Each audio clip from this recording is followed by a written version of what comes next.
Morning, everybody. Morning, everybody. Chomo, it's my name, Nyambi, it's my surname. I'm from the beautiful province in South Africa. I'm a house chairperson in the National Council of Provinces. I'm with my co-chair, Honorable Frolik. We're part of this Ad Hoc Committee, Ad Hoc Joint Committee on floods, disaster relief and recovery. A brief background why we're here. You'll remember that we happened to have floods. It was even last year and the beginning of the year. And there was a proclamation by President because of that disaster. It was mainly in Northwest, KZN, and Eastern Cape. The unfortunate part is that we had another flood that affected also the same province, but adding Gauteng, Mpumalanga. So Parliament decided to establish an ad hoc joint committee. So the membership of Parliament of that ad hoc joint committee, it's members of the National Council of Provinces and members of the National Assembly. So it's a joint committee of Parliament. We have tasked to go and assess the situation. All these spheres of government made some commitments. Local, provincial, and national departments. So we've been to all the other 3 provinces in the past year, and we even reported in Parliament. The report was adopted by both houses, so it's a report of Parliament. So the task was to attend to Gauteng, Mpumalanga, because they were affected. We are upfront to indicate that we are not in Gauteng because we are on a fault-finding mission, but we want to assess the progress in terms of what has been done by all these spheres of government, because our people on the ground, they don't mind whether we are national, provincial, or local government. As long as they want services, they definitely want to get them. We've been in Gauteng since Sunday. We started in the city of Tshwane. Today we are in the city of Joburg. I do have the leaders of different committees, members of Parliament that are part of this delegation. I'll just request all of them to stand up so that we don't waste much time. All the members of the ad hoc committee from Parliament. These are members of Parliament. They are part of the ad hoc joint committee. Thank you, colleagues. We do have some few apologies. You'll understand that we have others, as I said, they are leaders in their own right as they chair different committees. This is an arrangement of Parliament. We have the appropriation that is in ISCOM today. I'm told they are going to Tutuka. That's the approval that we've done. That is why it's not a full complement, but it's equal to the task besides the numbers that we have here. We have been with the mayor. We greeted, now we're here formally in this engagement. Yesterday we have been with the MEC, Honorable Kumalo. He gave us a picture of what is happening in the province. We're in the city of Tshwane, as I indicated. So we're happy once again, Honorable MEC, to have you here. We've learned that when we don't have political principle, we'll experience worse challenges, but we're happy we are here, and it's going to give us that comfort so that we can get to the purpose of why we're here. Before I can get to the serious business of today, I would like to invite my co-chair, Honorable Frolik, to come and do some remarks. that will allay even the fears, as I indicated, that we're not on a fault-finding mission, but if we're doing oversight and we see challenges, we raise them as they are. It was the worst experience of yesterday after you left MEC we must say it, in Tshwane. Once you have people that are disappearing when you go to sites, they present something knowing very well that is not the situation on the ground, and it becomes a problem. But it can be avoided if we are honest to each other and assist where we possibly can. But let me invite Honorable Frolik to come and do his opening remarks. House Chairperson Frolik. No, good morning, honorable members. The leadership from the province led by MEC Kumalo, and also the city, the mayor who is here. It already sounds different. You have the MEC and you have the mayor who is here. You see, we don't deal with officials. We deal with the political leadership who must take responsibility and instruct officials what to do. And if those officials fail, we expect that they be dealt with, because they're not doing it for benevolence, they're doing it to improve the lives of our people. So thank you very much for you being here. We look forward to this engagement this morning so that it can get a little bit of a better experience in Gauteng, different from yesterday, of course. We must still, Honorable Nyambi, engage the MEC, because we also had an interest MEC to go to Sedibeng, but there were no response from Sedibeng. Absolutely nothing. They are quiet. They're stone deaf.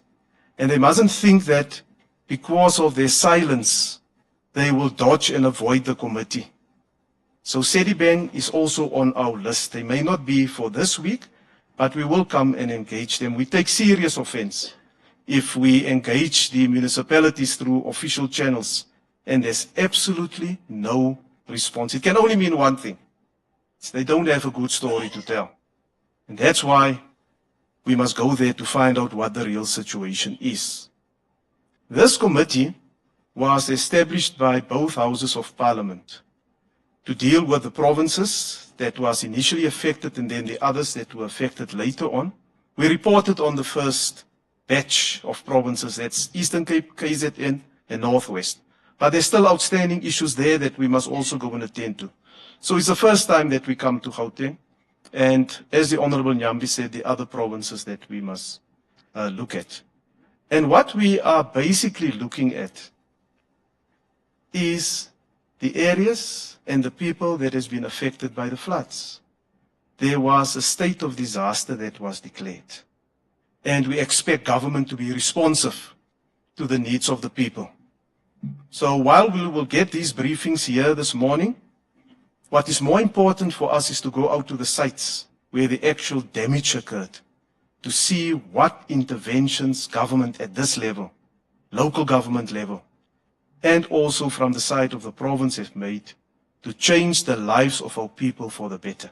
We are in an official meeting of a committee of parliament.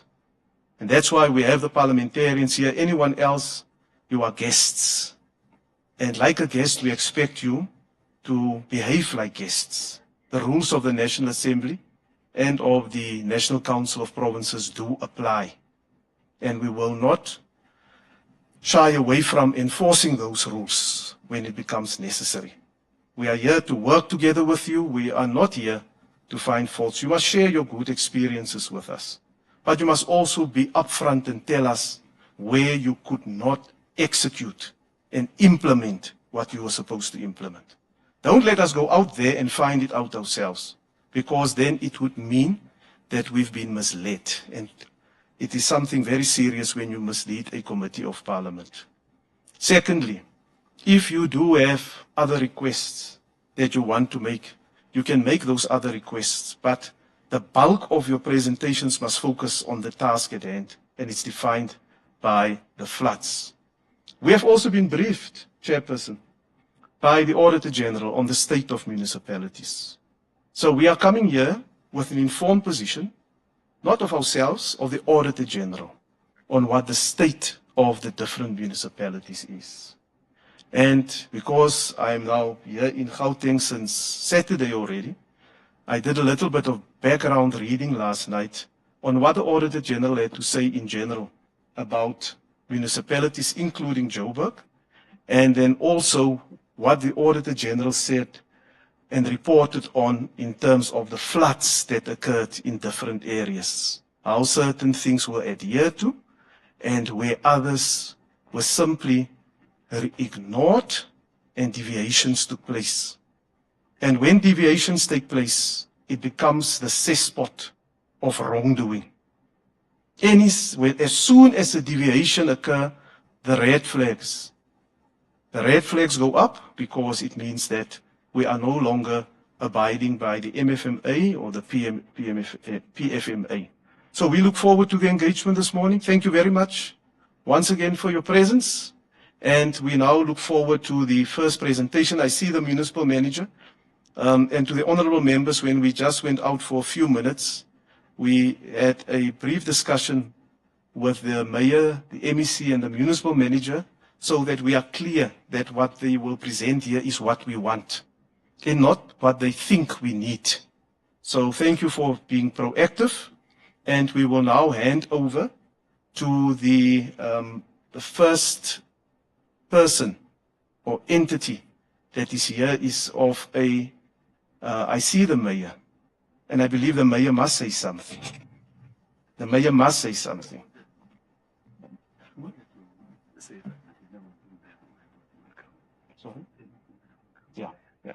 So I want to invite the Honorable Mayor of the City of Johannesburg. I asked him when we were walking in, how long are you now on the job? He says, not too long. But not too long can also feel like a lifetime with all the challenges that our people are experiencing. But His Worship the Mayor, you will do the official welcoming. Thank you.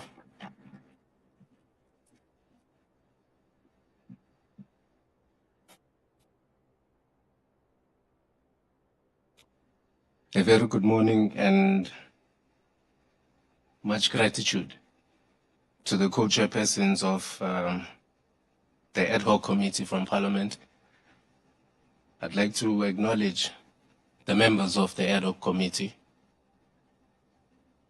I'd like to also acknowledge our provincial leadership, the MEC of Gauteng. And I'd like to acknowledge the members of the Mayoral Committee in the City of Johannesburg, the Head of Administration, and his ever-responsive team.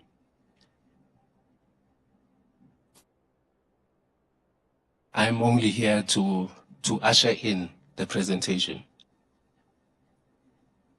But most importantly, I'd like to bring to your attention the fact that local government is a frontline operation for our communities.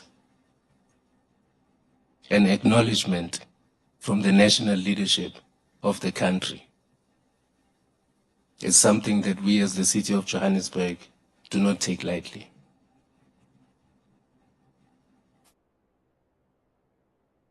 We are in fact welcoming of a fact-finding mission so that we are able to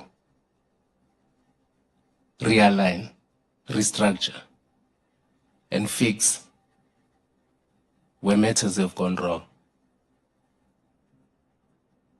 The purpose of this presentation, in particular, is critical for our communities, those that are poor and disadvantaged in particular.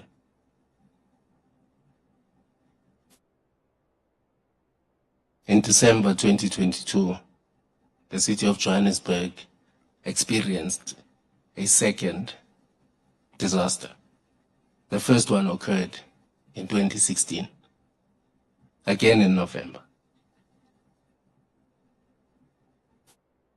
when we were, as a city, proud of our world-class status and became complacent to what might go wrong. We were caught in a situation where we had to respond to what we've never known as the city of Johannesburg, which is a disaster.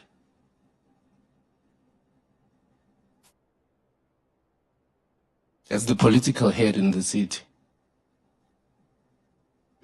I don't want this discussion to be limited to disasters that occur as a result of heavy rainfall. As the city of Johannesburg, we need to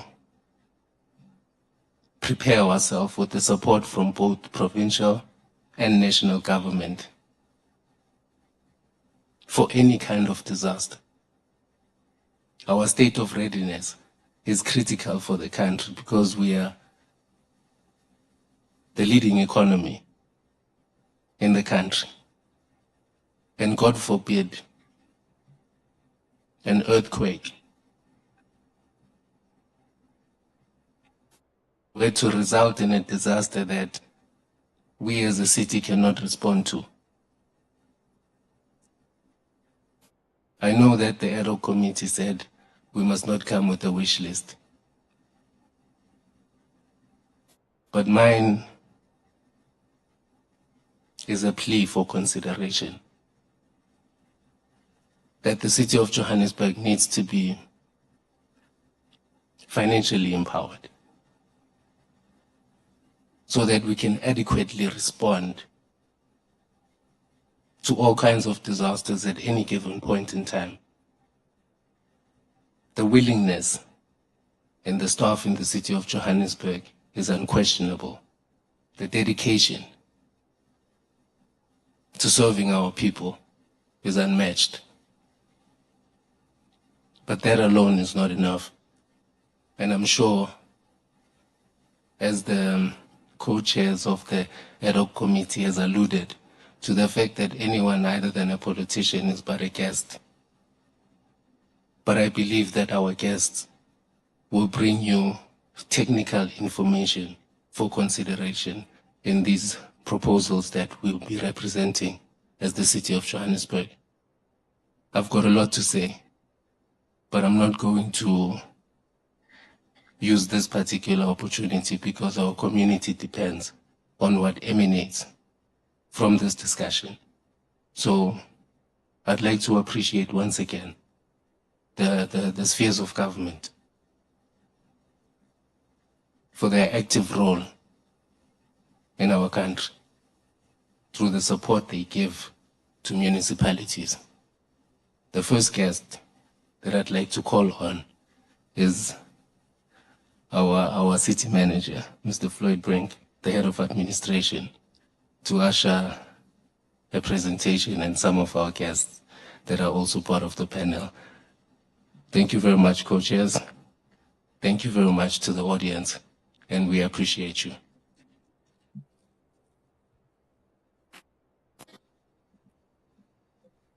Thank you, Executive Mayor.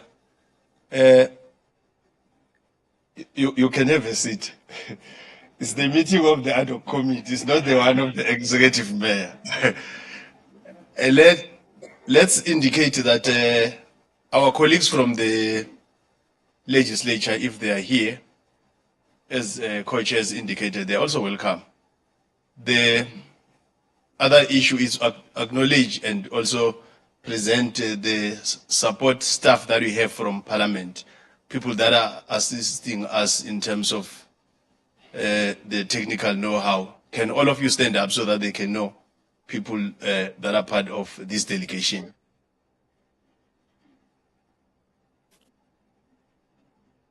Thank you. The last issue before I invite MEC. He went out. Oh yeah, MEC is here. The last issue before I invite MEC is to indicate that when we go to these provinces, whether we're dealing with local government, we're very clear, we're guided by constitution. We're not coming with a big brother, sister attitude. We understand the intergovernmental relations. These spheres of government in terms of our constitution, they are distinctive in nature, they are interrelated, yet also interdependent. So MEC yesterday, Honorable Kumalo gave us a picture of the province. Now we'll afford him an opportunity to say a word or two, because now we are in Joburg, even though we have that understanding of the province. But we're not going to not to allow the MEC to say something.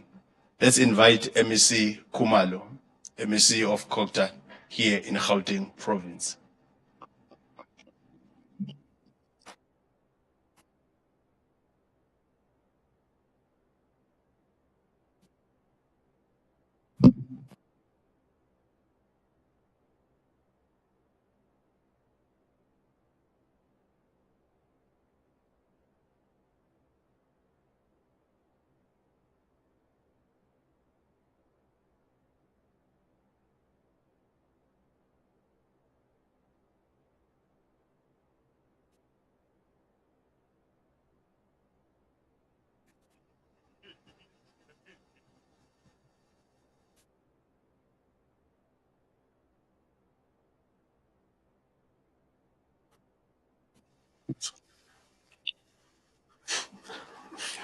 Good morning, ladies and gentlemen. Thank you very much to the co-chairs and to the committee, acknowledging the executive mayor and the members of the mayoral committee that are here, the officials and staff that are part of this. Indeed, yesterday we did make a presentation on what happened insofar as though the floods were concerned. But I need to indicate, co-chairs, that at least with this municipality, there is a cooperation between ourselves and the municipality, particularly after the changes that were effected in Johannesburg. And that the contents of what they're going to present, we want to believe they will be in line with what we have briefed you on yesterday. And I was saying to the executive mayor, we will continue, and the MMC there of community safety, whose disaster management is part of it. And I think that's one of the issues that we had a discussion on right from the beginning, that we've got to strengthen issues of disaster management within ourselves and in the province. Because we want to make the point that when the disaster struck, we are sometimes found wanting. Our people do not get what the help that they need at a given time. We take a bit of time, bit of a bureaucracy that is there. We want to come up with something that will ensure that at least we're able to beat that bureaucracy, and we save our people at the speed that is required.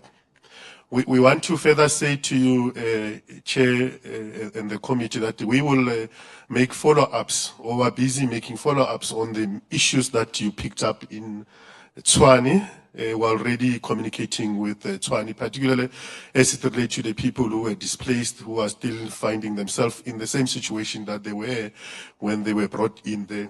We will, at the speed that is required, ensure that there is interventions that we make. If any other issue is picked up in Johannesburg, with the cooperation that we have with them, we will be able to deal with it. But I think at the center of everything else, as the committee indicated to us, it's about the people, those who are out there vulnerable and require our help. Any other thing we'll see. We just have to do that focus. And I think as the Gauteng provincial government, we want to say that we are with you. We are with officials who are there from the disaster, who will ensure that all of us at the end of the visit do perform the kind of duty that we wanted or that we expected to perform. And I'm sure that even the presentation will not try to hide anything. We will be as transparent as possible, because that's the only way you can get help, if you are transparent as such. Thank you very much.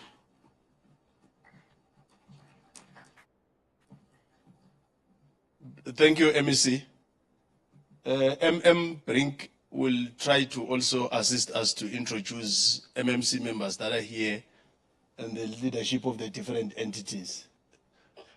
And is going to do a consolidated report, colleagues, instead of having those entities doing presentation here. but all of them, they will be allowed when they are responding to questions, when we are engaging. Let me now take this opportunity and invite MM. Once again, we acknowledge the presence of MMCs that are here, members from the legislature and the leaders of the entities, and you'll assist us to know who's here. I now invite you, MM Brink, Economic Hub of South Africa and Africa. We expect the best.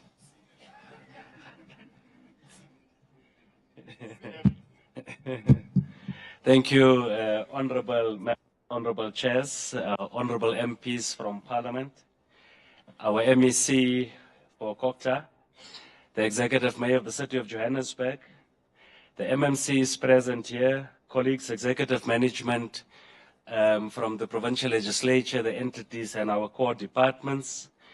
Honorable Chair, the MMCs that are here, it's MMC for City Parks and Zoo, MMC Magwenchu on the far left, MMC for Development Planning, MMC and Prina, Eunice and Prina. Yeah, today I'm giving an order from here. Can you raise your hands, MMCs? That's MMC Magwenchu, MMC Eunice and Prina.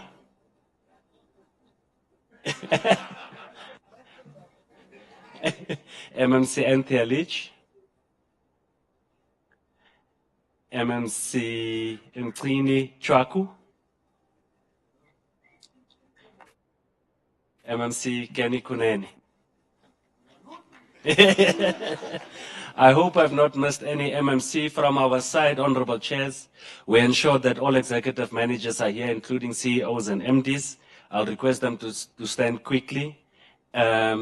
The acting coup for the City of Johannesburg, Teddy, is on the far left. City Power, we've got the CEO here as well, Chief Alaro Mashaba. And Nchaveni Makwevu, Joburg Water MD. JRA, we do have Zweli here as the acting CEO. JCPZ, we've got a team here. I've seen David here representing the acting CEO. Joshko, we've got Bongani here as the acting MD as well. Is there any other one that I might have missed? And I can indicate to you, Honorable Chair, that we have all the HODs here, HOD for Public Safety is here, CRAM. We've got a big delegation to ensure that we do not repeat what we saw happening to our neighbor yesterday. So they are all quite clear.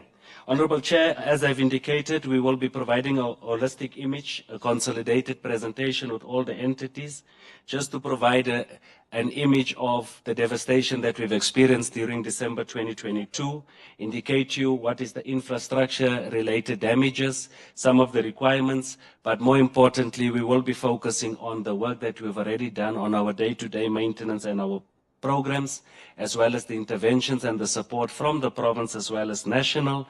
We will then also indicate to you clearly during our visit the good and the bad, so that we do not have a level of us becoming complacent and misrepresenting ourselves to the committee.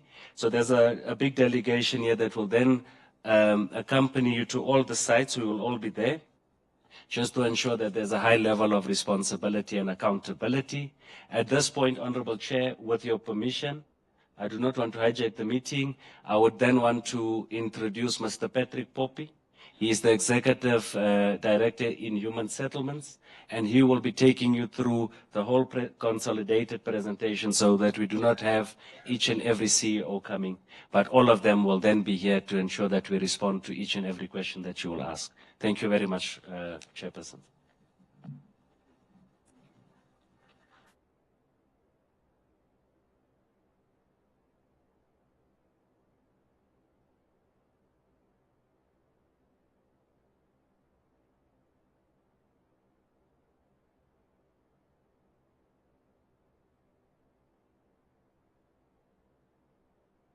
Good morning, Honorable Chairs. Good morning to the Ad Hoc Committee. Good morning to the MEC, the Mayor, the MMCs, City Manager, just to make sure that I don't get fired tomorrow. And honorable members and colleagues, Good morning. I think we need to fix our technology. We have a slight challenge. The presentation has gone off. I'll just request that we be assisted. As introduced, my name is Patrick Poppy. I am confined to do the presentation, and I hope I'll do justice. But technology, can you please assist? I don't know, Honorable Chairs, I think the presentation is going to be behind you. So I would request that, I think for transparency, that we don't hide information. And you indicate that we did not see what you're presenting. Can I request that you apologies? Thank you very much. Yeah, sure.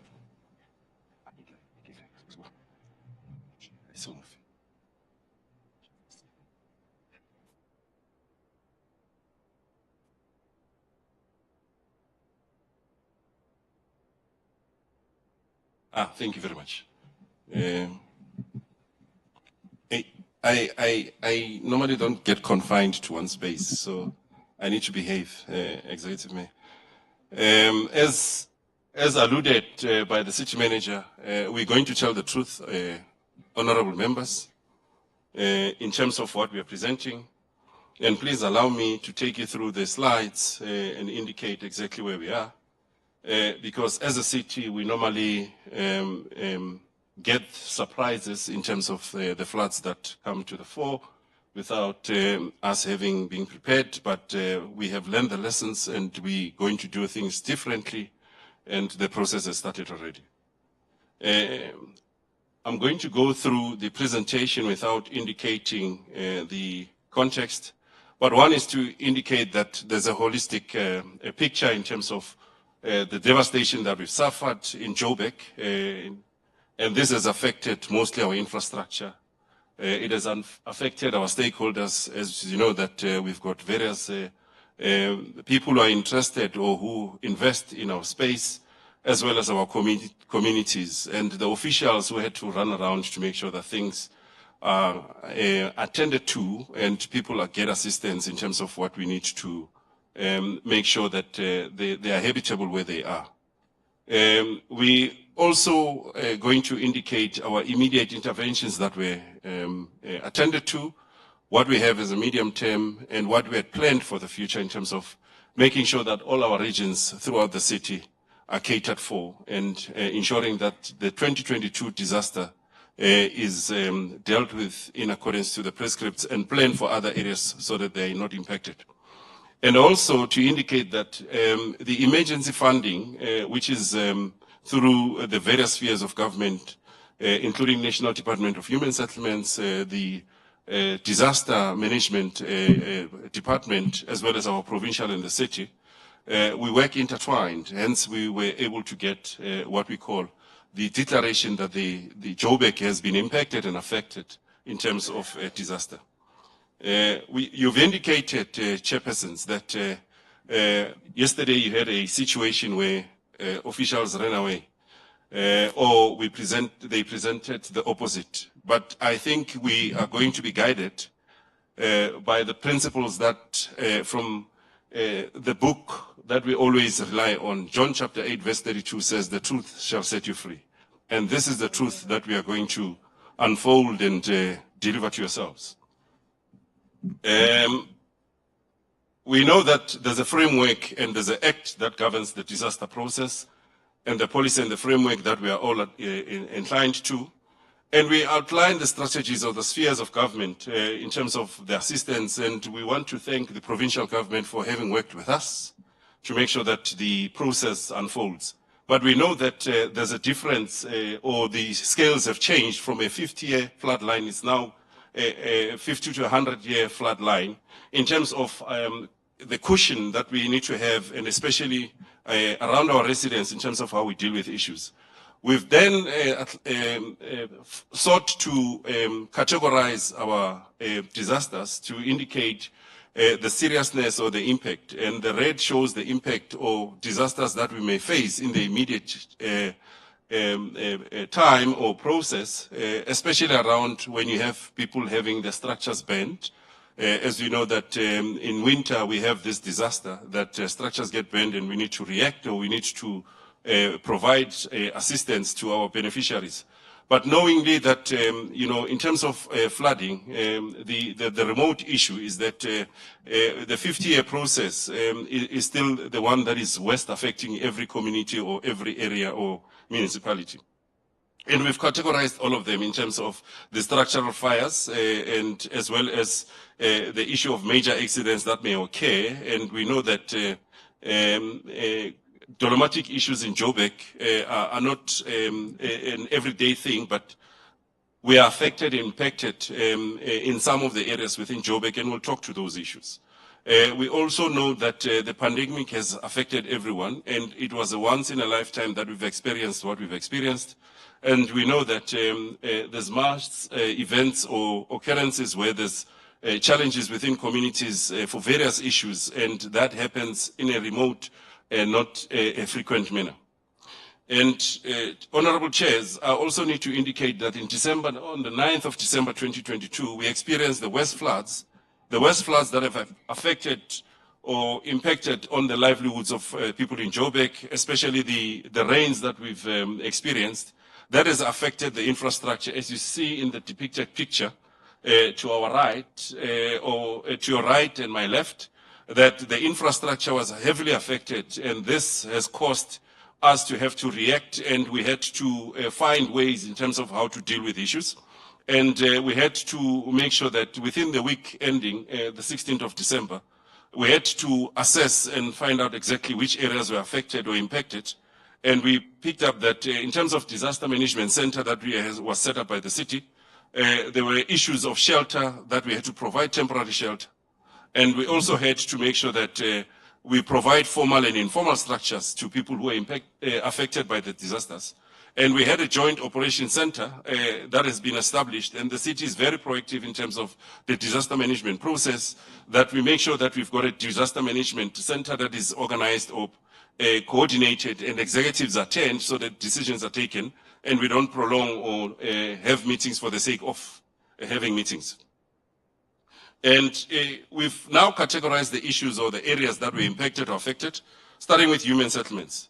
We note that disasters, we recorded the disaster, or the declaration was for the disasters in December, but we also need to take into confidence with regards to the fact that we had disasters in 2021, 2022, where we had 190 structures burning in Kwamaimai, which is in the inner city. And we had to get assistance or request for assistance from the National Department of Human Settlements. We then had to assist the 570 households that were affected. We had, unfortunately, one fatality and one injury. And we had also in the neighboring area, there's an area where we relocated the beneficiaries. It's called Kazeni. It was an old building owned by Transnet, and we had requested for that building to be sold to ourselves so that we are able to provide assistance. And safe to say that we've spent in both areas 89 million rands that was given to us or afforded to us by the national government. And we need to also take you into confidence that 655 families were affected, and indicating that the 570 affected people, there were other 3,500 people that we had to assist in terms of making sure that the area is habitable and people live in a habitable area. But we are going to take you through the other processes in 21, 22, 23, where we had various areas that were affected in terms of human settlements, especially the hostel in Gauteng called Mansfield, where we had the serious challenges of people flooding in their units. Because of the hostel is a bungalow, and people had to be relocated to find space for them to be able to find shelter so that we can try and channel the water or be able to assist them in terms of the flooding that had occurred. There's another area which is called Adelaide Tambo, which is in Region A, that was not part of the areas that were mentioned in throughout the media, but we've taken note and we've registered that. We also had Kliptown. That's another area that we'll be visiting. As we know that Kliptown is a heritage area, And that's the key area. And there's an area called Topaz, where we had affected families that we had to assist. And safe to say that there's in Kliptown as well, we need a camp, which is in the informal settlement in the space. We also have Tamati Flay, which is also in Kliptown. And we have Protea South, where people were affected in the flood area or flood line, where they had to seek for assistance or shelter. We have Madala and Helen Josephs, which are in Alex, as we know that that's an urban renewal. And we have Alex flats and houses in Alex. We call them bonded houses, but they're council-owned stock that were impacted and affected. We've got Princess Plots informal settlements. That's in Region C, and we've got Lindhaven as well, which is in Region C. All in all, chairpersons and honorable members, the affected beneficiaries or households were 3,378. And those needing immediate assistance were in Kliptown, Papas, as well as Nansfield, where we had to provide for students or families with young kids who were writing exams, and we had to make sure that we give them space and afford them the opportunity to be able to study and to have a space where they are able to rest as and when they need to. So those are the only families that we assisted out of a possible 3,000 beneficiaries. And we had applied to National Department of Human Settlements around February. We signed off, and the approvals were not finalized, as we take note that their financial period ended in March. We've been making requests through the process, and we're told that there's 500 million that we can tap into. It's a process that is unfolding, and we are going to make sure that as and when the 248 million that we've received will make an intervention and a difference. And I need to state that the 248 million would cater for the infrastructure, and we are going to make sure that we don't make people live in the same situations that they were in. We are going to change the framework and make sure that people have family units rather than having bungalows, especially in Nansfield, as well as the other affected areas. Because we don't want to make a reactive response, but we want to make a permanent stay or a habitable area for people to live in.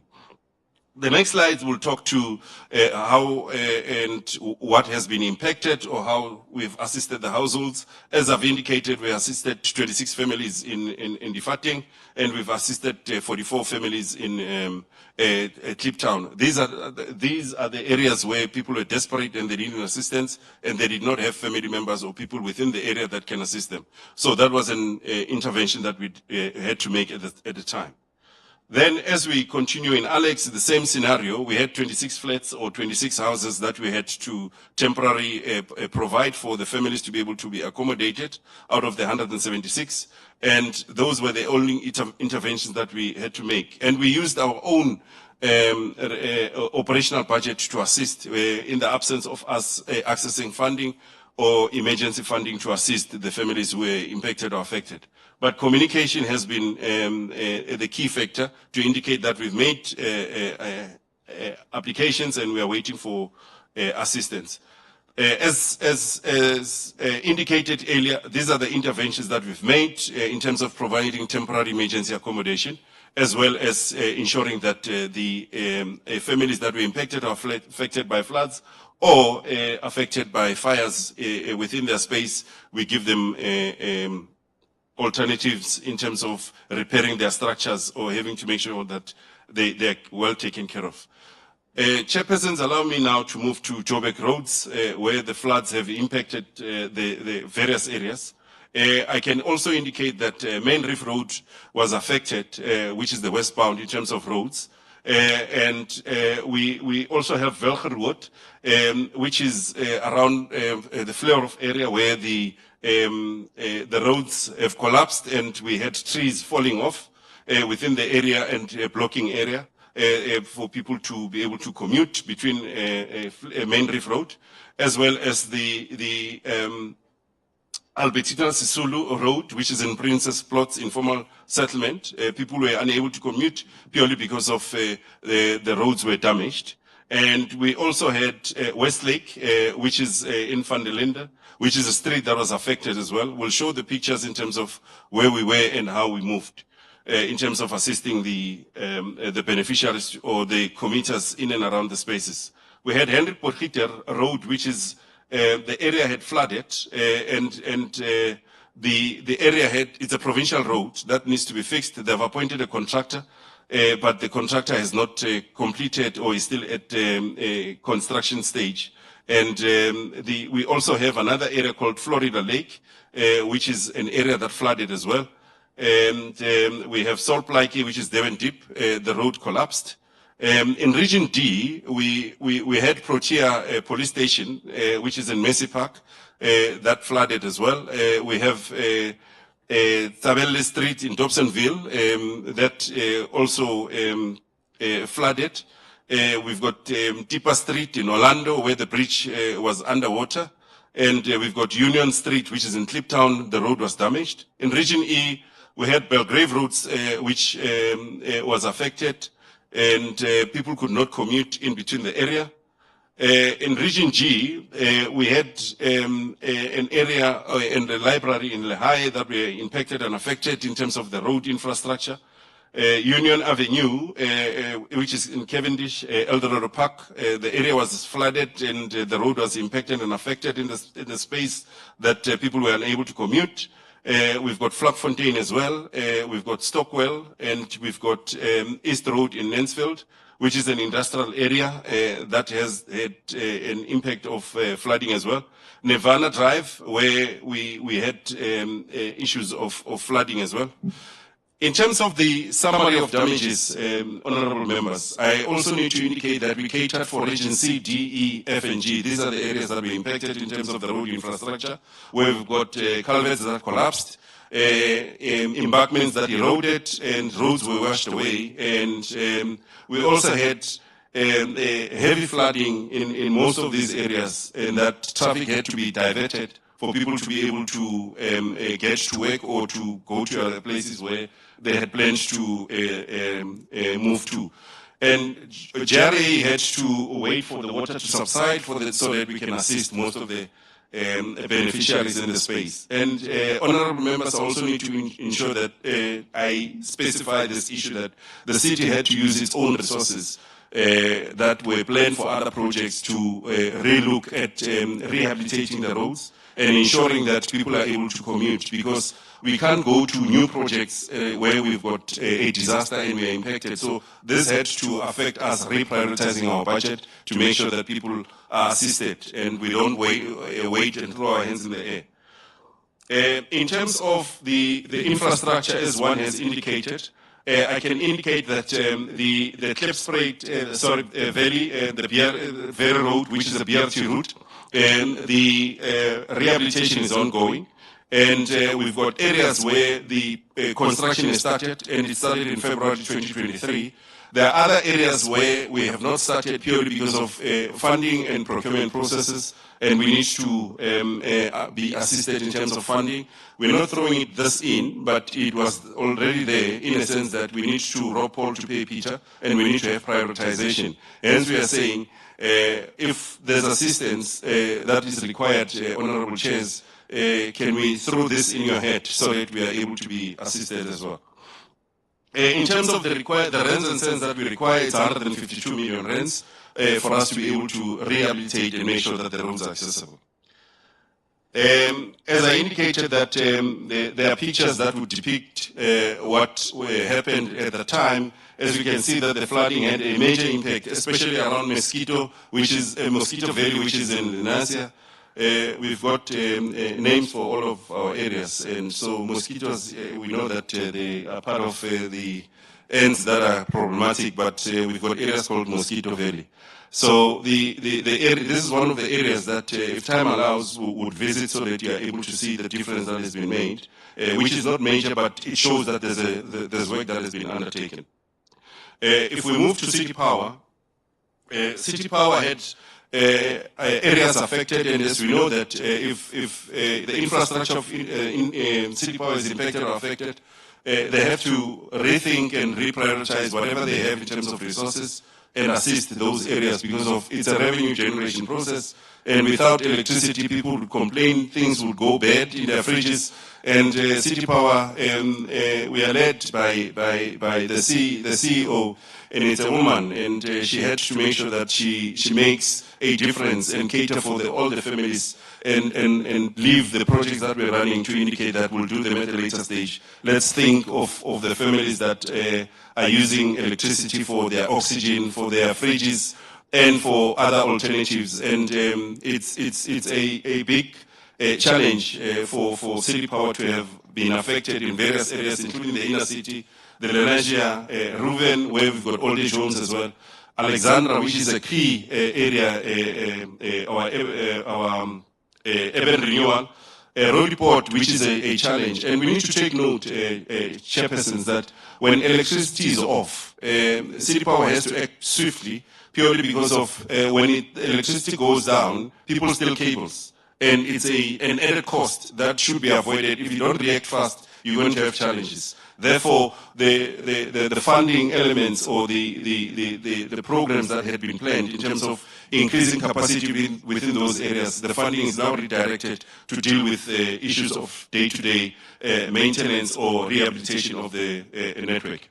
In terms of the funding elements and why we're showing you the labor cost and material, is to demonstrate that it's not an easy task for us to relook or rehabilitate the infrastructure in the space. So 31 million rands is what the City Power colleagues had to figure out in terms of how do we reprioritize our funding and make sure that people have electricity. And we know that in terms of the other critical element, Joburg Water had to make sure that where there's infrastructure that was technically temporarily impaired or that had to be repaired at the space where pipes have broken up or pipes were affected by the floods, they had to redirect their funding as well to make sure that they rehabilitate the water network. This was in flare of extension 19 and 20, and the process has been completed. Deep Blue Zone 4, there's work that was undertaken, and they completed the work around August. In fact, it's planned for August 2023 in terms of procurement of other areas or to expand the infrastructure. But the temporary repair has been done at the cost of 80,000 rand. And the permanent repairs would require about 6 million rands to complete. So it's not just rands and cents, but it's a huge amount for us to be able to rehabilitate the infrastructure. As we continue with Joburg Water, we need to also indicate that as and when pipes are broken and they are not repaired, we lose water, and that's unaccounted for water. So therefore, they had to make sure that they repair the infrastructure with a view that the permanency would be done at the later stage when funding has been secured or sourced, and the insurance did not cover flood-affected areas, so Joburg Water had to relook at their budget and reprioritize accordingly. As the pictures indicate, that we cannot have water being spilled all over our spaces, we had to make sure that we rehabilitate the areas. If we go to city parks and zoo, we also have areas that were affected. As we know that we've got parks and we've got environmental sensitive areas, we had to make sure that we deal with those areas, including the graves. The floods don't choose that I want to destabilize living people. Also the graves are affected, and we know that some families, they take serious note of their people who are gone, and they make sure that their structures that they've built in the space are in a good condition. So one way or the other, the trees that are affected or impacted, the graves, City Parks and Zoo takes care of those issues, and they ensure that they rehabilitate where they are able to and avoid water creating challenges in the area. The parks that were affected, it's Thokoza Park, Moroka Dam, Dorothy Nyembe, and Elmon Mulele Park. And these parks are critical to our communities because of that's where they find peace and people are able to converge, and others have their stokvels or society congregations there. So City Parks and Zoo needs to ensure that every now and then the parks are kept to the standard that they should be. and so that people are able to use those facilities without having to vandalize them. The other issue is that we've got issues of falling trees, and those trees need to be cut if they're not able to grow or they have been affected badly by the floods, so that the people can be able to commute and there's no danger posed to our communities. In terms of the pictorials, we can see how some of the roads were impacted, and the work that JRA was doing in terms of making sure that the road network is rehabilitated and people are able to commute. This shows some of the areas in terms of the bridges that had fallen and the bridges that were impacted or affected, and the rehabilitation that was done by the colleagues to make sure that work or people are able to work in their spaces and the economy is not affected. People are able to produce what they do in their daily lives. In terms of challenges, I've indicated in terms of the city power issue that we need to restore the electricity, and we need to make sure that when the plant is out of service, it creates a problem, and especially outages and the power cables that we suffer, or the issues of people having to steal some of the elements within our infrastructure creates more costs and becomes a bigger problem. And the OPEX budget, as I've outlined, was used to make sure that these areas are affected. The affected areas are fixed.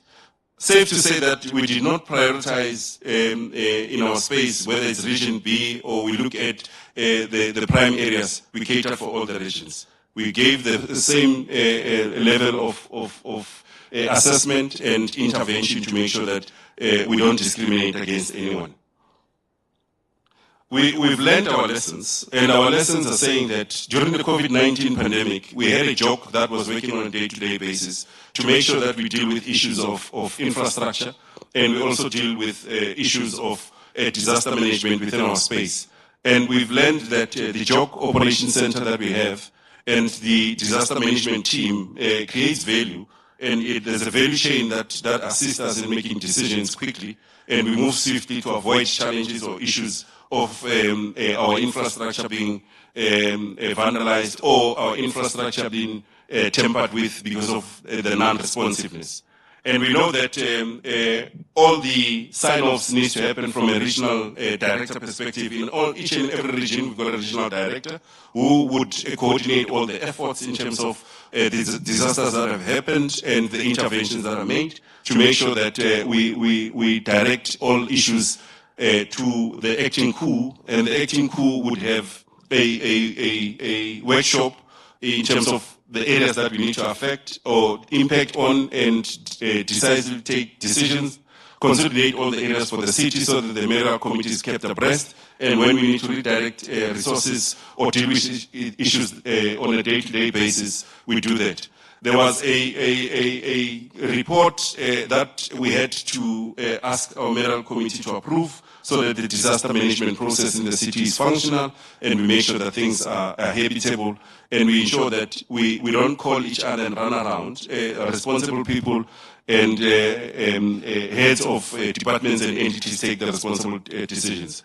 Our environmental infrastructure and emergency management service, which runs our disaster unit within the city, have a process in terms of ensuring that they give us weather predictions and they assess the impact of what would happen in the near future, so that we are able to take proactive action in the areas that we impacted, affected, so that we don't find ourselves not planned for or coordinated in terms of ensuring that we safeguard our communities and we ensure that our infrastructure is safe. The Budget Steering Committee has also assisted us in making sure that we provide funding, or the level of funding that is required, the bare minimum that we can provide as a city, is created so that it can deal with some of the disasters that may come to the fore, and we deal with them decisively. And as I've indicated, province has assisted us in making sure that national approves our areas affected by floods to be a disaster approved area. And we know that Joburg was one of the areas that was heavily affected, and we had to gain support or ask for funding to be able to be assisted. Honorable members, that's where I end the presentation. and the latitude that have been given by the city manager. Thank you very much. I think the questions they would answer, they indicated that I should present, they will answer the questions. Thank you very much.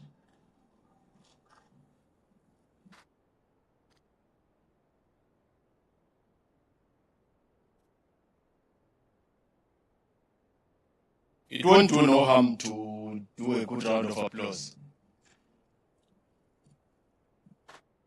We've been around for some time. When something is, we always give credit where it's due. You can see that it's a consolidated report and you have done your part and you know your story. Now it's time for engaging colleagues. Now it's time for questions.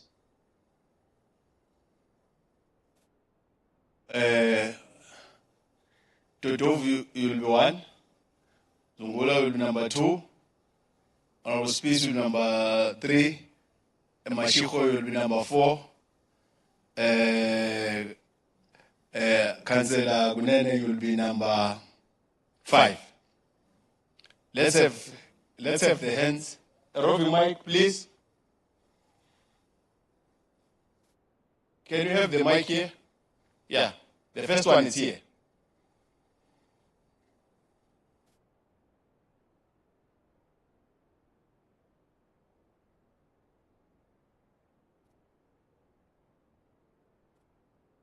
You can't intimidate other people. It's not allowed.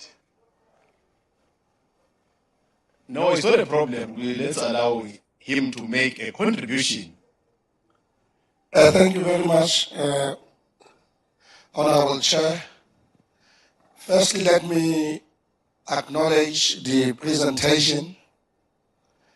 It was a very, very good, straightforward presentation. And we appreciate even the manner in which it was coordinated, as you said.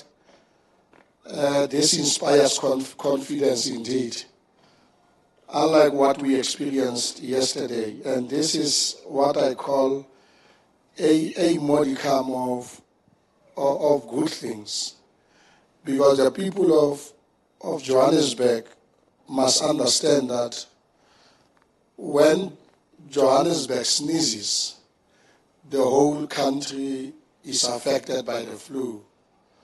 Johannesburg is our important city in this country, and whatever it does would have both negative and positive implications for the country.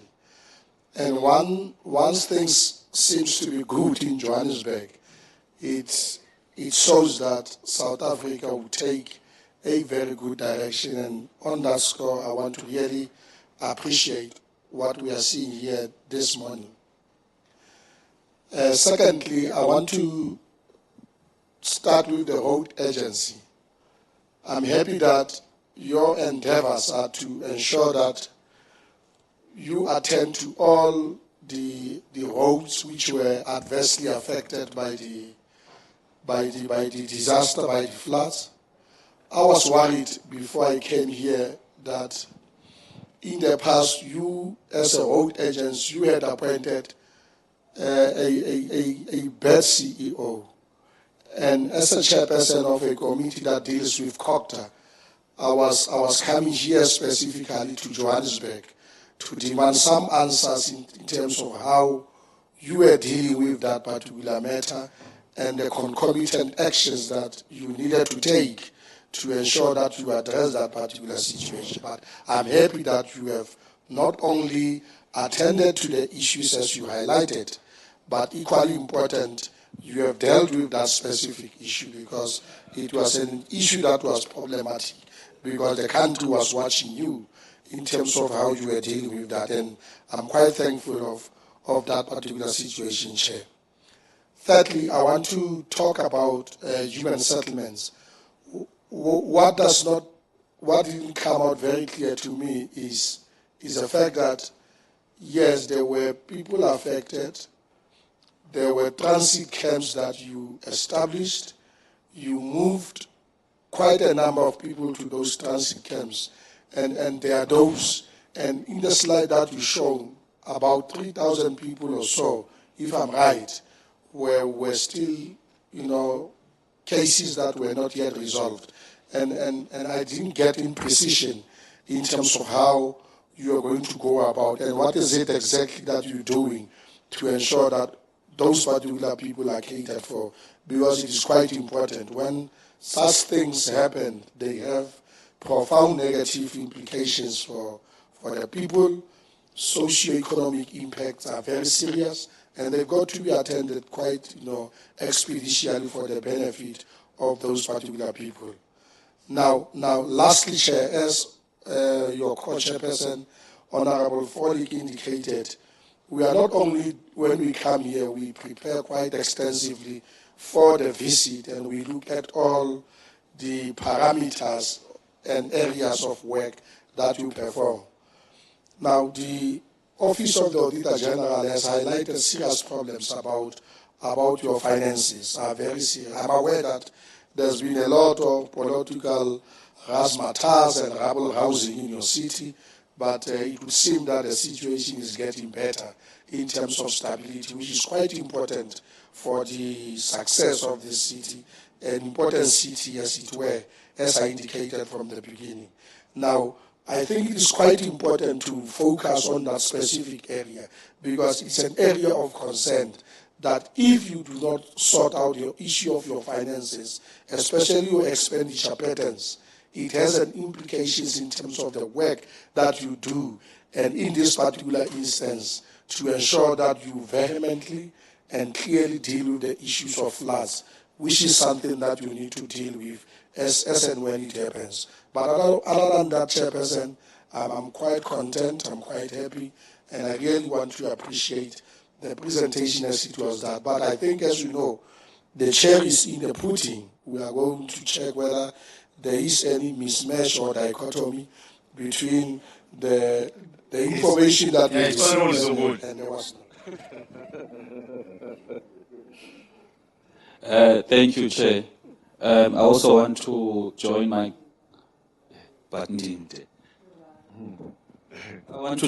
colleague in welcoming the report.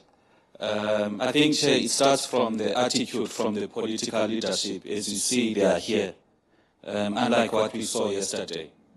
Having said that, I want to extend my greetings to yourselves and everyone that is here. Perhaps my first question is relating to if some of the communities that were affected or people that were affected did receive any assistance in terms of home affairs, particularly if there were some documents that could have been lost.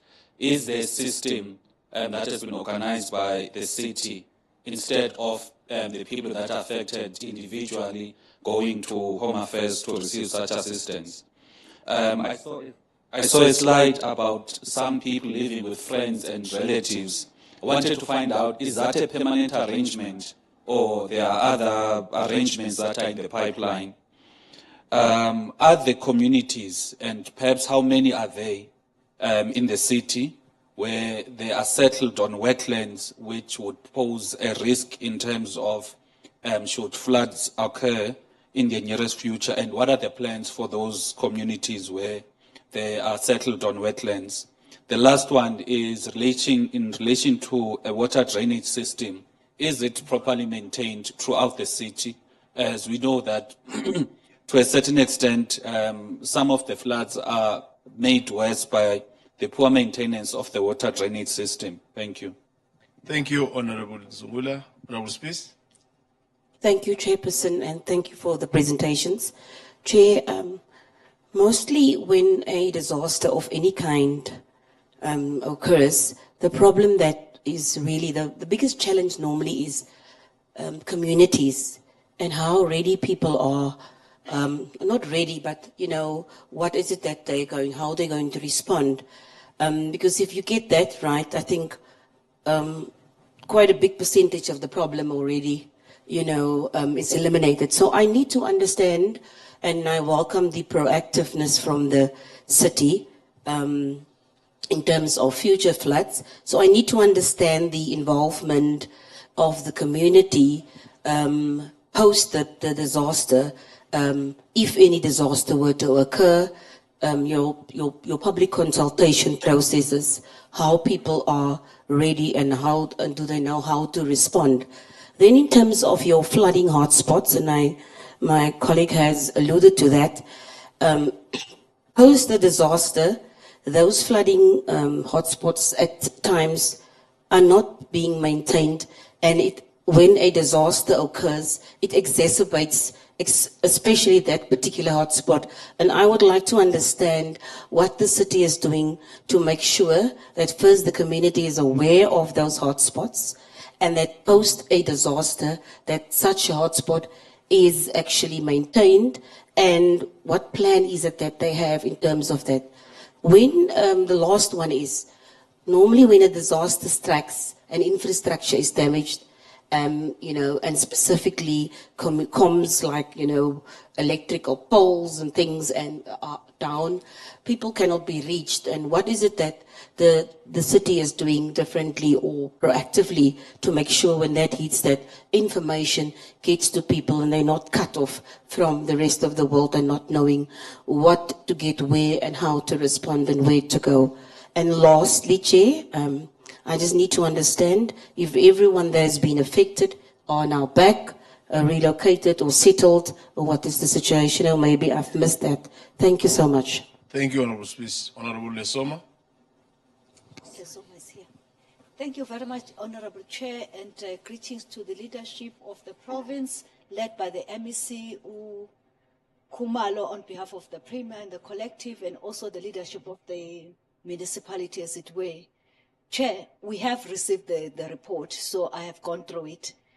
Just if then I will be forgiven if they did cover the issue, but I didn't see it very explicitly in terms of we are in the climate change times, and are there any plans in terms of mitigating and plan forward in terms of that, so that we avoid the situation that we find ourselves in Gauteng, as it were, in terms of where we are now? That's an only question that I would like to ask, Chair. Thank you very much. Honorable Lesoma with one question. Can you have a good round of applause? No, Chair, I did consult my colleagues here that they said they were better than yesterday, which we highly appreciate. Thank you so much. Yes. Honorable Mashiko. Thank you very much. The Chair, in the report, the presentation, as it starts, it created an impression that we are at a continuous tense of demand, and it was giving us the end date of the 16th of December 2022 as the objective of wanting to achieve what we're doing, and we are now already in June 2023. Why was it not necessarily updated to the present tense, without necessarily undermining the fact that indeed not only in comparison to Tshwane, even in the previous other areas where we were last year, there is a bit of a better coordination and better readiness of the province and the city. Of the province and the city of Gauteng. And remember, I'm from here, so that makes me feel happy. Being that as it may, Chair, the report says there is a declaration of the 500 million rand that they can tap into. What is the program or programmatic program of spending that money? Because they are saying they can tap into. What is it that you are doing in planning and programmatically that must circumvent the possibility of the trend in all municipalities of the money being sent back to the fiscus, whilst there is an outcry of communities of services, but money is sent back? In this case, 500 million rand is declared that you can tap. What is the plan? The question which Honorable Dodov was raising, I'm sure we must emphasize it. Are there still people that are displaced? If they are, where do we find them? What is the reason that they are still displaced? And that question I'm pre-referencing it to the chair. There was one day where the mayor was sick and there was an acting mayor. That mayor was Kenyukunen. In that day, he went and reclaimed 1 or 2 buildings. I'm sure a building that was preoccupied by rascals. And I'm sure that building can be used to accommodate these people that are displaced. And I know the city of Joburg, the downtown, has quite a lot of buildings. Why are we not using them to reclaim and accommodate the people that are still displaced? Thanks, Chair. I'm worried about your happiness. Yesterday, we were in a capital city of the administration of government, and it's still your province. And So there I'm still happy yesterday. No, there is where I'm deployed. I am very, very disappointed. There is nothing happening there. I thought it's linked to your province. It is, but Okay. there is good and bad in the province. Thank you. MMC Gunene. Thank you very much. I've got 2 things that I want to raise. But before I do that, MP Mashego, you can't call me to order if I want to speak. No, you tell me this is my report, I can't speak. I don't care about protocols. I am here to represent my constituencies. And if I want to speak, I will speak. So please, don't tell me that this is my report, I must not speak to it. I got this report yesterday. I was busy the whole day. I only got to read this report at night, 10 o'clock when I got home. And I found in the report, and I'm responding like this because the program director said that we must be very transparent and truthful. The report does not speak to Klipspruit West, which was badly flooded, where people had to be housed in a church, where police helicopters had to come in with divers. This report does not speak to Klipspruit West. That's the first thing. The second thing that I just want to throw in, Chair, to the committee and the chairs. You were here in December, and I understand you responded very, very quickly to the news of the floods. But when we talk about responding very, very quickly so that our people's issues are resolved so that they're not destitute, it must not just be lip service. My understanding and report is that at JRA, in response to the bridges that were affected by the floods, a report was required with financials, which spoke to 150 million. A response was given to us, to JRA, that no, 150 million is too small, make it 180 million. That was in January. In February, the form was filled in and a report was updated. In March, JRA was told that no, 180 million is too much. We can only give you 90 million. Now it is June. You are here again and the money is not here. I thought you were coming with the money. So as the executive director said, we now have to redirect money that is meant for service delivery, that is budgeted for the citizens of Johannesburg to respond to disaster issues. So I think we need to find a way of speeding up the process of making funds available so that we are able to respond to these challenges. You've got a challenge where there's a bridge in what is this, Vleerhof. But this bridge belongs to province. But the locals don't care about province. They know JRA as the one that is responsible for local bridges. We have no budget to fix that bridge. And the province is far from us to be able to respond to these local challenges. So these are some of the challenges that we're experiencing. There are provincial roads within the city of Johannesburg. But when they collapse, it is the Johannesburg, is the city of Johannesburg that the people complain to. And our hands tied, because when you talk to province, they take forever to respond to everything. They don't even do anything. Only when things are out of hand, like Hendrik Prokhiter, then they respond. In fact, I want to vomit every time I have to call the names of our previous oppressors like Hendrik Potgieter, Hendrik Vervoerd. We need to change these names.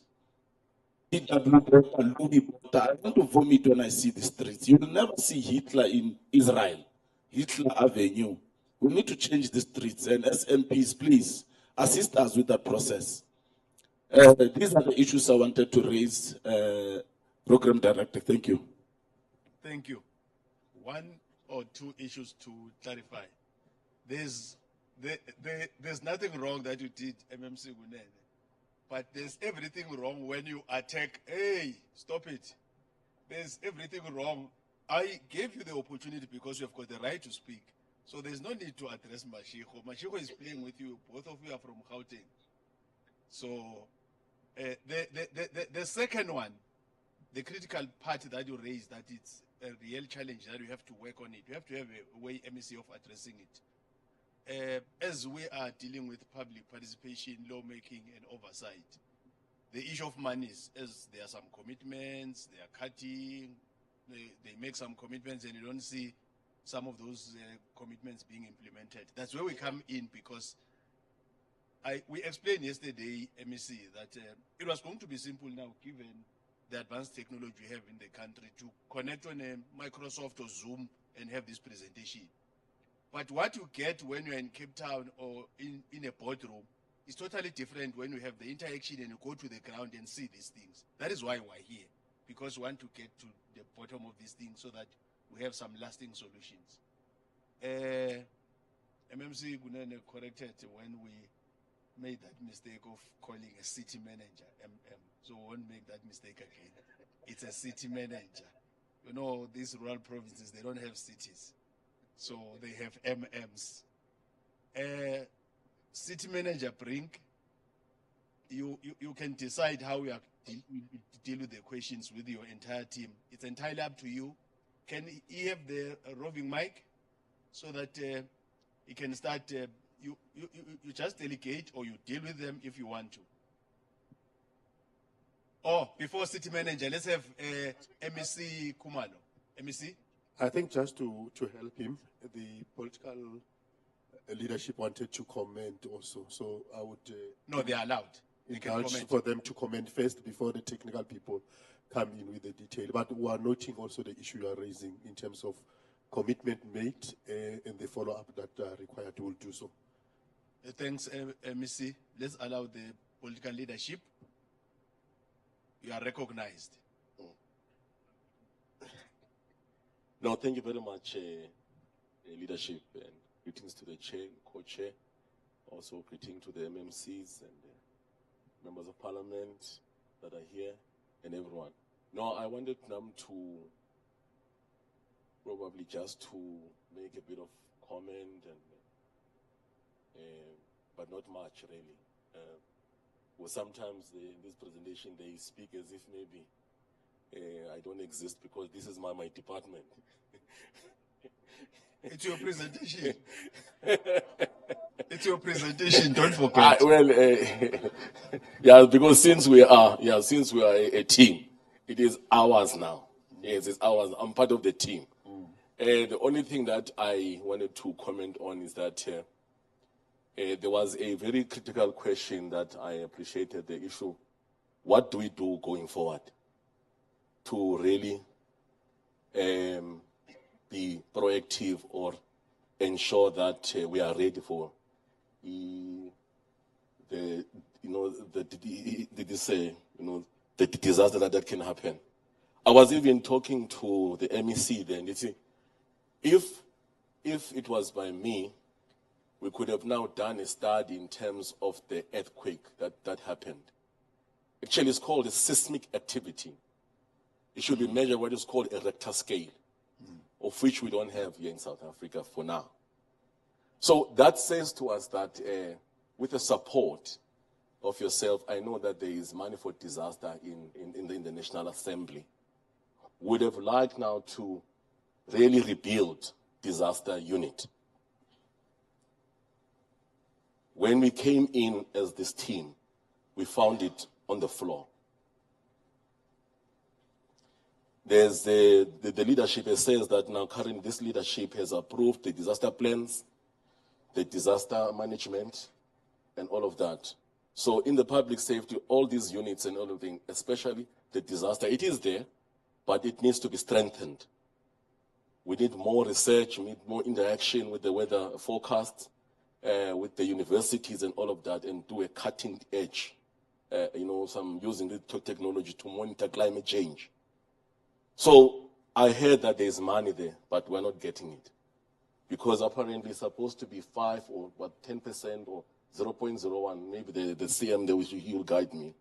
That department is supposed to be getting 0.01 of the, I think, total budget of the city, or I think national, so I'm supposed to really do that. So I hope with your visit, you will give us that money so that we are prepared, because that unit's supposed to do a scientific study of the city. Where are the flood lines? Where are the fires that needs to happen? And track with the weather forecast what is happening in terms of the changes in weather. And that unit, it triggers GRA, it triggers fire, it triggers JMPD to say, be on a standby. It forecasts a likely event, what can happen. So if that unit is not capacitated, we're not going to be able to really to do that. And even further now, we should be now studying what happened a week ago on the earthquake. Lastly, yes. So we should be having that. So what I'm saying is, I hope that as the political head of public safety, I'm really appealing, for that unit of disaster to really tap into those funds so that we can build a solid and a proper unit of disaster management. I thank you. City Manager, start your allocation part. Thank you, Chair. From our side, it will be Mr. Poppy, and then I will wrap up. If there's any entity that would want to add after Poppy is done, please feel free. But at this point, I will then give to Mr. Poppy, and then I'll wrap up. Chairperson, through your apologies, I would just like us to also acknowledge all the councillors of the affected areas. They are all here with us. If they can please just stand for us to acknowledge them as well. Can you please stand?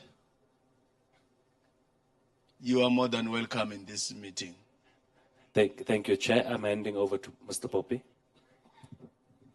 Thank you, Chair. Can I use my very wide voice? Okay. Chair, the question around those that were assisted, those were the impacted or affected families and who had challenges at the time. Like I indicated, there are those who were writing matric exams.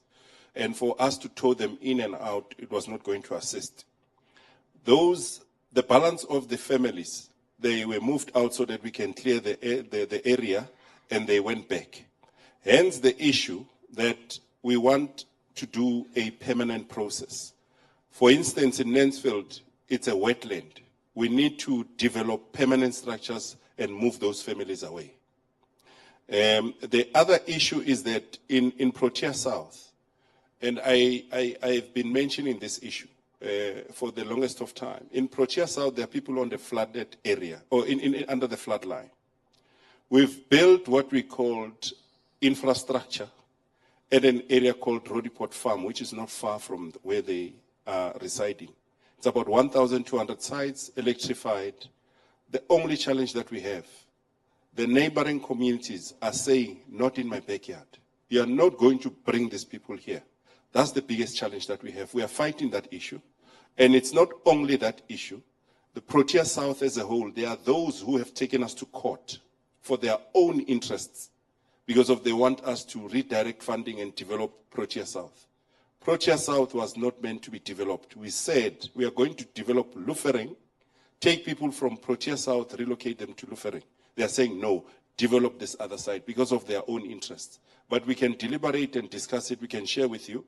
There's a case management that is wasting council resources. It's wasting our money. It's wasting everything. We should be doing development, not going to court. But those are the critical issues in terms of the impact that we have. In terms of home affairs, let me go back to the issue of friends and relatives. Friends and relatives, it was a temporary issue for us to clear the area and relocate the families back. But for permanency, we need to redevelop based on the funding that we've applied for so that we are able to put them in a space that they're habitable. They won't be affected or impacted by floods.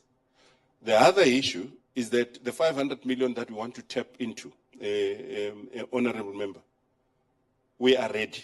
We've got panels in our entities that we are using. Once we get the funding, we don't wait. We've done our plans. We've done the procurement process. Once the funding arrives, we start initiating the process in terms of us making sure that we deliver and we construct the right infrastructure. The issue of, I think it was a comment on the claiming buildings in the inner city. But safe to say that, honorable members, there are buildings that the city has earmarked for us to buy with emergency funding from national, reprioritize or reconfigure the buildings so that we are able to relocate families, for families to live in a habitable area. And we need to make sure that we create precincts that are cleaner, better, and safe so that families are not affected. That's the strategy that we have.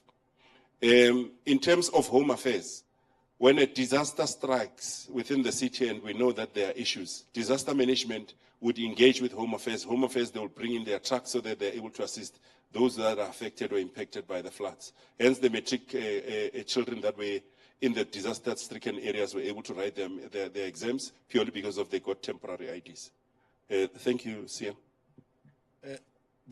Before CM, I saw another hand at the back. I don't want when we leave, somebody will say, you missed the meeting because I was deprived of an opportunity. Are you fine now? Mr. Mendro? That's the hand I'm referring to. Yes. You were there at the back. No. Clarify, if you can formally once again introduce yourself so that I understand. I'm Thandukolo Mendro. I'm helping the city manager, Mimi's team. I'm going to respond to the issue of the lessons learned and what is the plan going forward. As a city, we've realized that we actually have got this hotspot. I work for the regions in the city.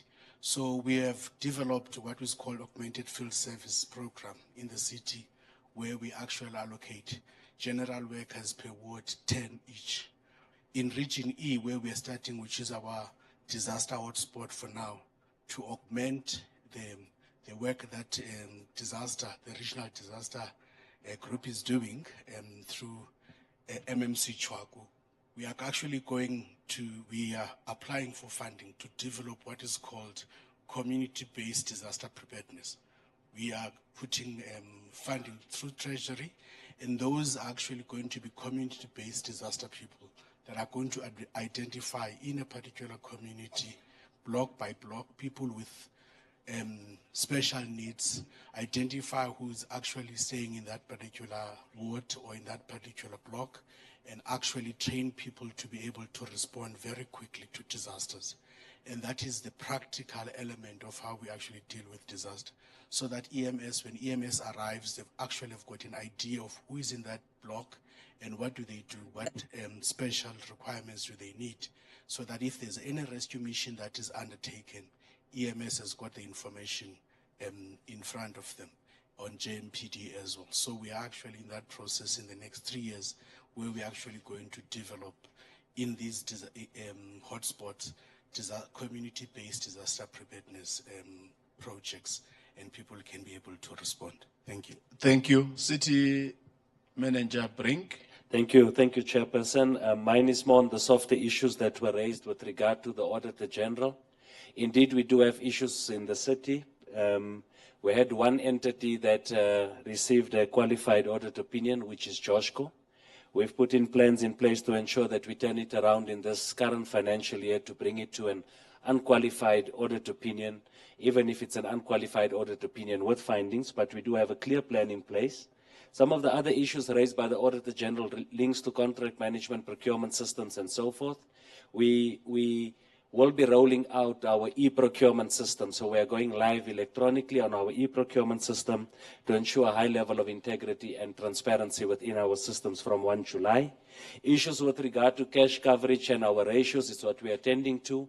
We presented to the National Treasury a funded budget, although we had issues with regard to revenue collection, but we can indicate to you, Chairperson, at this point, we do have two particular war rooms, one focusing on collection and the other one on billing.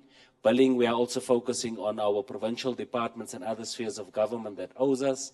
We are looking at key accounts, large power users, and so forth. But there's also a lot of technology that we are using in City Power and Joburg Water so that we start to look at these particular ones.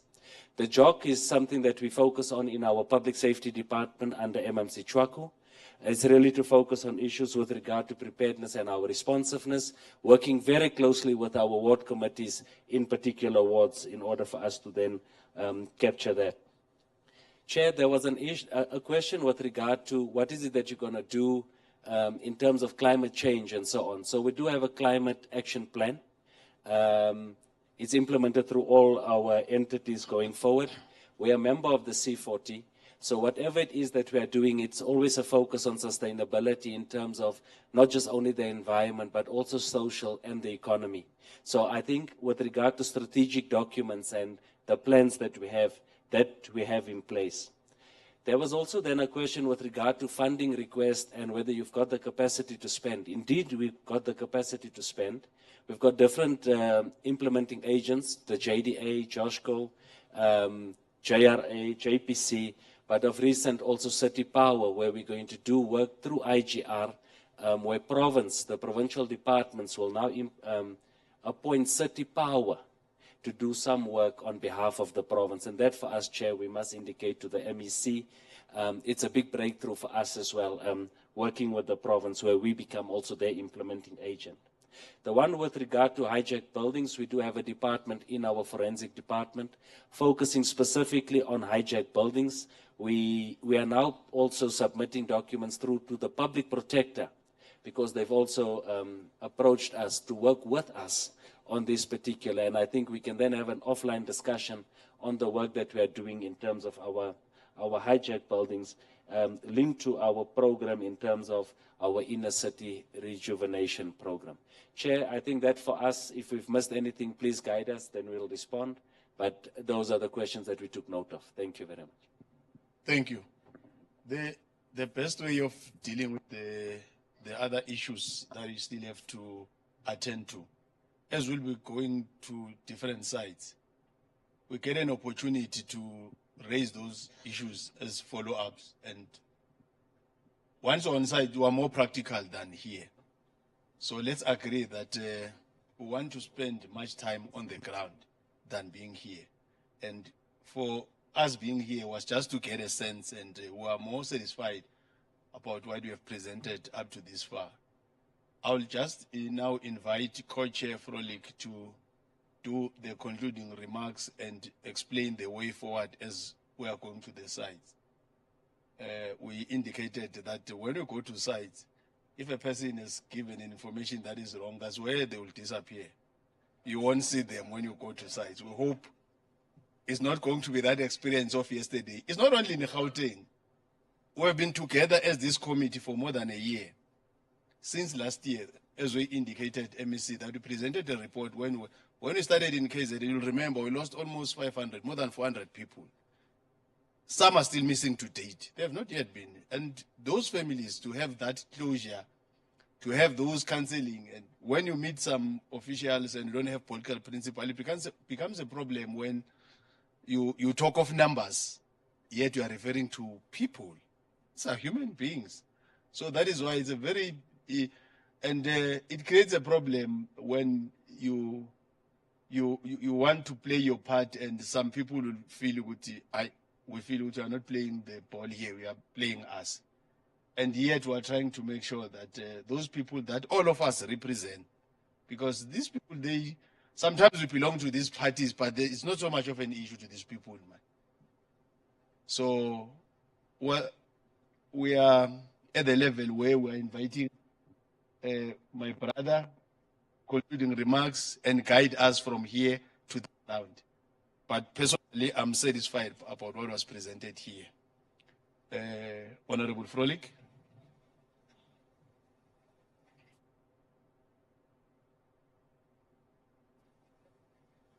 No, thank you, Honorable Nyambi. Just a few remarks that I want to make before we proceed to the next phase of the visit of today. You see, this is the first time, MMC Kunene, that this Ad Hoc Committee is here in Gauteng. Because the resolution of the two houses of parliament only came into effect after the floods happened here. And that is now quite recently, in February. So any other committee that was here in December could be either from the NCOP or from the National Assembly, just as a background. So it's the first time that we are here. But we must also be mindful of the fact that we rely heavily on good, positive intergovernmental relations between local government, the province, and national government. Now, our experience that we have in the other provinces, Eastern Cape, KZN, and Northwest, and it always inevitably comes to this point that you mentioned, the issue of funding. And that is where the committee had a big fight with National Treasury around this issue. Honorable members will recall that when we were in those provinces, you are being told by the councillors, the MMCs and the mayors, those who are really in the forefront of service delivery challenges that our people face. But we've submitted applications. Then we ask, who did you submit the application to? No, it went to the province. Then we ask the province, where is the application for the relief funding? Now we send it to National Treasury, and eventually we had a meeting where we got the Minister of Finance in, together with the DG in Finance and others, because we said, but why is National Treasury making it so difficult for the areas, municipalities and provinces that have been affected by the floods? And in the first instance, it was the President who declared a state of national disaster. Why? What is the delay? Then some Treasury officials responded to say, no, they can't fill in the forms correctly. And we said to National Treasury, you have a responsibility to see to it that they fill in those forms correctly. You cannot have a dismissive attitude to say that they can't fill in even the forms, so what must we do? That is not how cooperative governance works. It doesn't foster good intergovernmental relations. But then, we went then, and we're going to ask the same from Joburg City. We ask, where are the applications, so that we can see for ourselves. We've got content advisors here and researchers who are assisting us in doing this work, so that we can track where the applications are. Because in certain instances, it happened that there were delays in the province. Because the way it works is the local government, they will draw up the application, it will go to the province, to COCTA, and COCTA will submit to the National Department and to National Treasury. So it's a very bureaucratic way of dealing with the needs of our people. It is not conducive to a developmental state. We are also aware that you need to put safeguards in place to ensure that there are no wrongdoing taking place, because even when there's natural disasters and our people are left homeless in despair, there's those people who are corrupt who also make use of the opportunity to get money and to steal money for things that they haven't done. So there must be safeguards in place. But we said to National Treasury, it cannot be of such a nature that it completely stifles and paralyzes local government and provincial government. And that is something they've been paying attention to. So the MEC of COCTA is here, and I want to ask him, where is the application? You say, I'm not going to write a letter to you. We are here now. You can respond. Where is the application of Joburg? What is the status of that application? Has it been submitted? What is the response? Because we interface directly with those national departments. Can we get a microphone to the MEC Khumalo, please?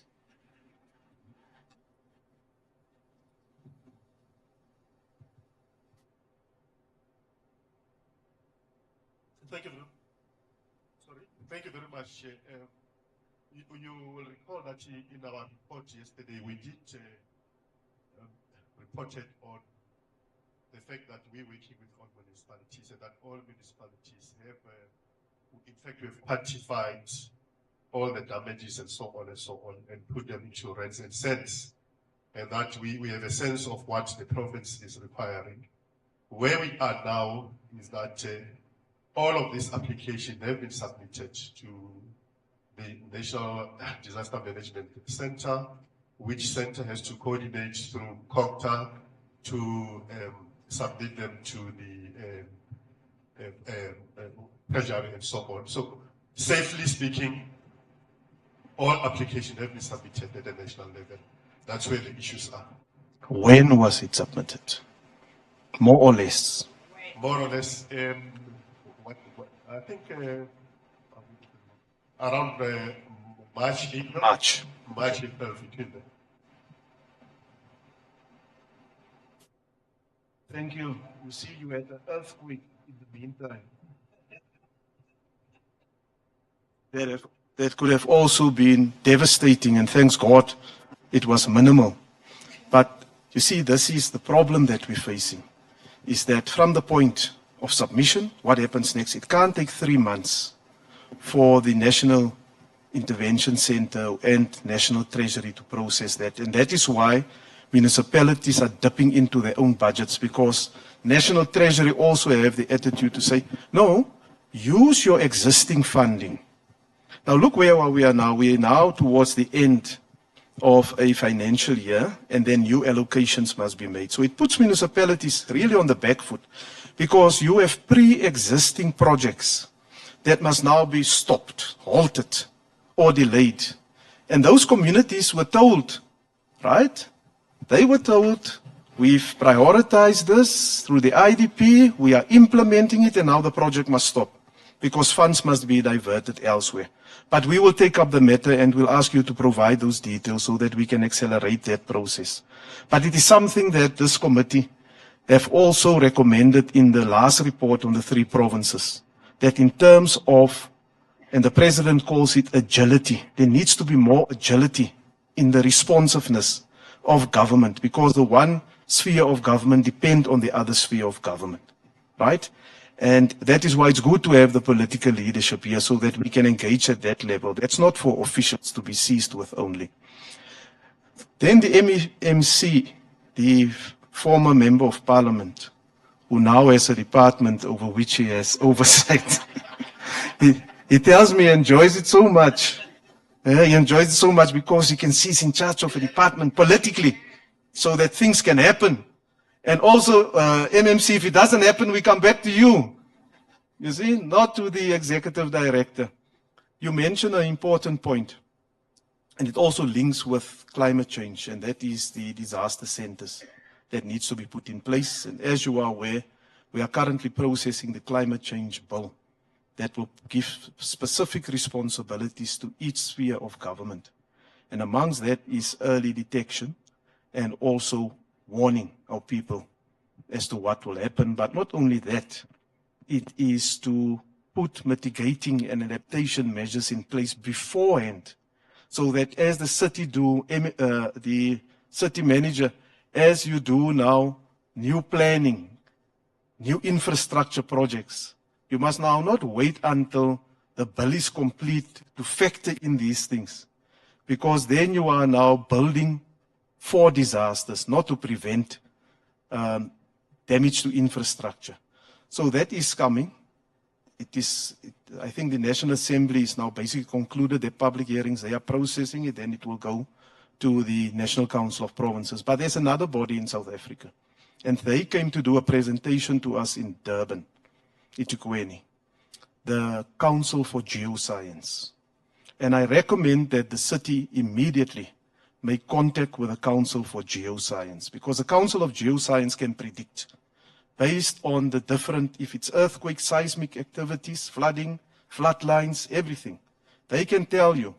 And the heartbreaking part is that over the years, how poor planning have caused a situation where a lot of our vulnerable communities are living in areas where they're not supposed to live. They live in floodplains. It just carries on. Even in Northwest, there's a place called Deelpan. It's a pan that dried up. And guess what? The rain came and it filled it with water. And all that we saw when we were there were the top part of the telecom poles, electricity poles. The rest of the houses were underwater. So there's also an obligation on all of us to tell our people not to go and settle in areas where they will be at risk. Because ultimately, if we allow that, and we even go so far and provide services there, then we will face in future, and it will be coming, we will face legal claims from those communities to say that, but you as the government allowed us to stay here. You even provided the services. Look how many lives have been lost. That is the next challenge that we are going to face. And you have very unscrupulous lawyers, attorneys who will make use of that opportunity to sue the government. And ultimately we will be seized with settling claims instead of rolling out infrastructure that our people require. So we will get that information from the MEC and from the city, and we will expedite from our part the interaction that needs to take place. And we will schedule a meeting again also after this round of visits that we have with the Minister of Finance, because they need to give us an update as to how have they improved on these long timelines and frames that they have in place. It's nice to sit in an office in Pretoria and work on computers. There was a politician in Cape Town who's in cabinet now who said she called certain people the computer boys, right? They just sit on computers and do everything there. But when you are amongst the people, you can really see the plight in how that work, important work, what they're doing, must be expedited so that our people can benefit out of the relief that must be forthcoming.